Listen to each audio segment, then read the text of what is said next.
Hi, it's Edward, back with another video. Please take a moment to click the thumbs up button below and consider subscribing to the channel. Thank you for your support. Today I read an interesting article on Yahoo Finance.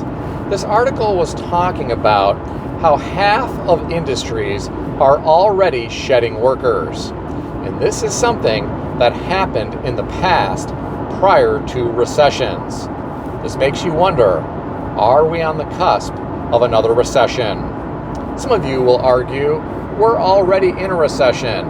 The government simply moved the goalposts.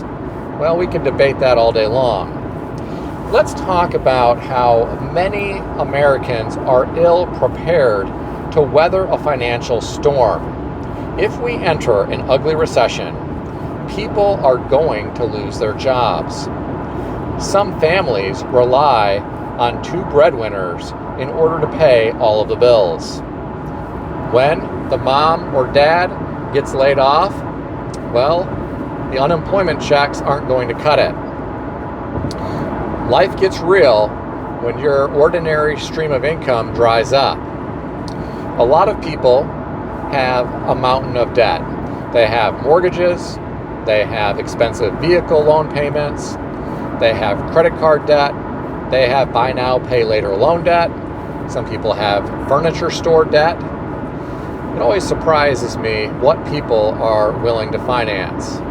And a lot of people have a variety of other obligations on a monthly basis.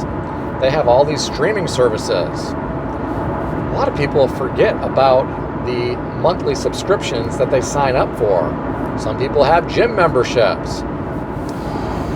What is going to happen when we start seeing a lot of people who end up unemployed? A lot of these people are going to compete for a small number of jobs out there. I was talking with a friend of mine today. He quit the mortgage industry quite a while ago because the higher interest rate environment made it difficult for him to make a living. So he got a job as a supervisor in a factory. This factory manufactured batteries for electric vehicles. Because we have a new administration in office, electric vehicles are no longer in favor like they once were. So a lot of the federal money dried up, and this battery factory was no longer able to stay in business. So he lost his job, and he is receiving a severance for 1 month. We were talking today about other jobs that he could potentially go after. He is on LinkedIn. He has been looking at jobs on Indeed, and he has a master's degree in finance. He has close to 30 years of experience in the banking industry, but he doesn't want to go back into the banking industry. I told him he should think about getting a job as an F&I person at a car dealership. A lot of those F&I people have to work long hours, and many of them work 6 days a week. Even if you get a day off, a lot of those folks still go in because they have deals that are pending. I used to work at a car dealership. I know how the game works. But it's not uncommon for those F&I guys these days to make $150,000, $200,000, $300,000, or even $400,000 a year. But you're going to work for it. You're going to work long hours. A lot depends on your market, what type of dealership you're in, and how good you are at being able to sell things like extended warranties, or paint protection programs, or wheel protection programs, or undercoating, or nitrogen in the tires. The list goes on and on. So he told me he knows nothing about the automotive industry, but he did see an opening for an F&I person on Indeed. I encouraged him to apply for it, but I told him he's going to need to learn the lingo in the automotive industry if he wants to stand a chance at having a successful interview. I told him a story, and I'm going to share it with you today. When I was in graduate school, I wanted to get a job at a car dealership. I wanted to bring in some extra money because I didn't want to take out student loans. The money that I had saved working at a factory for 2 years was only going to stretch so long. So I could have applied by the traditional methods, but I decided to be a bit more aggressive. So I drove around to a couple different car dealerships, and I just walked in and I asked if they were hiring. And wouldn't you know that one of the dealerships that I walked into, I was immediately able to speak with the general manager. We had a nice conversation, and he decided to offer me a job. He thought that I was enthusiastic, I was dressed professionally, I was articulate, and he decided to give me a shot. He told me that there had been other people who had applied recently, but I was a hustler. I actually went into the dealership, I inquired, I was enthusiastic, and he liked that. So I encouraged my friend to do the same. I mean, right now, he's just sitting at home on the computer applying for jobs like everybody else. I told him, you might want to get a little old school. Walk in to some of these car dealerships, tell them that you're looking for an F&I job, tell them that you have over 30 years of experience in the banking industry, explain to them that you have a master's degree in finance, that you are eager to learn, and if they tell you that they don't have any job openings, let them know that that's okay. Offer them a copy of your resume, and then ask if the HR person, the general manager, or one of the F&I people would be willing to sit down with you for 10 or 15 minutes and just provide a little insight into what it would take to get one of these jobs. Sometimes there are people who are willing to help other human beings. Some will consider carving out 10 or 15 minutes of their day to sit down and have a conversation with you and provide some career advice. I told him if he's able to find someone like this, he might be able to learn about the different types of software programs that he may need to get up to speed on. He may be able to learn some of the lingo. He may be able to find out from one of these individuals if they know someone that is hiring.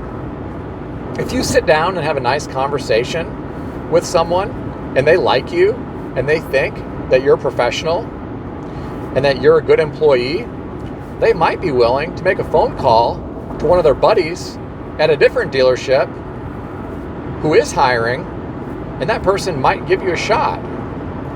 Sometimes you just have to get out there and try. Do something different than everyone else. A lot of people just apply online and they sit there for months and they start to get depressed because they never get an interview. Well, get out there in the real world and interact with different human beings. You might find someone who's willing to give you a break, or you might meet someone who's willing to make a contact for you to someone who is hiring. I think that a lot of people are going to need to get out of their comfort zone in order to find a job at some point in the future if we enter a recession. Some people may have to go after jobs that they never thought they would want to do. I once helped someone land a job in a day. This person was unhappy in the current position. And so I told this individual, what you need to do is go in to 3 of these different businesses that I recommend it, have a conversation and say, I have a strong work history, I can provide references, I can pass a drug test, I have no criminal record, I have a clean driving record, I can show up to work on time, and I will take care of your tools and equipment. And wouldn't you know, that was music to the ears of these hiring managers. And that individual got 2 job offers that day. Now, there are a lot of people that are not hustlers like that. They're not aggressive. They would never think of walking in to 3 different businesses and saying something like that. But this person listened to me and landed a good job. And that individual is still working at that company and has had several pay raises since then. Now, this may not always work. You may face rejection, and that's okay. It's like sales. You're going to encounter a lot of rejection before you make a sale. And that's just part of it. You have to get used to rejection in life. It's just something that you are going to encounter.